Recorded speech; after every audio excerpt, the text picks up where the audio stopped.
In this video, I'm going to show you how to set Exness chart in mobile. Now, the first thing you have to do, you want to open up one of your charts on one of the assets, and then you have a bunch of different options to set it. So at the bottom left, just above the sell button, you have three buttons. The first one is this one, which opens up the chart type, and you can switch between line, and then you have bars over here. You also have candles, and you also have hollow candles. So that's how you basically set your chart up. And then you have the time frame over here. So when you tap on that, you can set time frame from 1 minute up to 1 month, as you can see, which is quite convenient. So tap on the one you want, and then you also have the indicators. So here you can of course set any of these kind of recommended ones, and then you also have more indicators where you can basically switch over to the trading view terminal to be able to see these. Now here, once you've done that, at the top you can also see settings. So top right, you can see like there's three dots, and to the left of that you can see the cogwheel. So tap on that, and in here you can of course go and of course set different things as well. So the first thing is what to show on chart.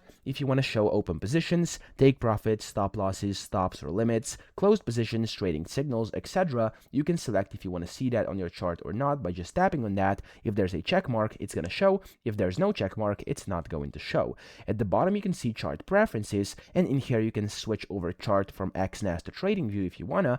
Then you have your price source. Of course, it has bid prices or ask prices, and then here you have the colors. You can change different colors of candles, hollow candles, bars, and lines. And then last but not least, you have the open order mode, which could be either regular, risk calculator, or one click. Now, that's basically how to set your Exness chart and set it the way you want it to be. I hope this video helped you out. If it did, please subscribe to the channel and help me out as well.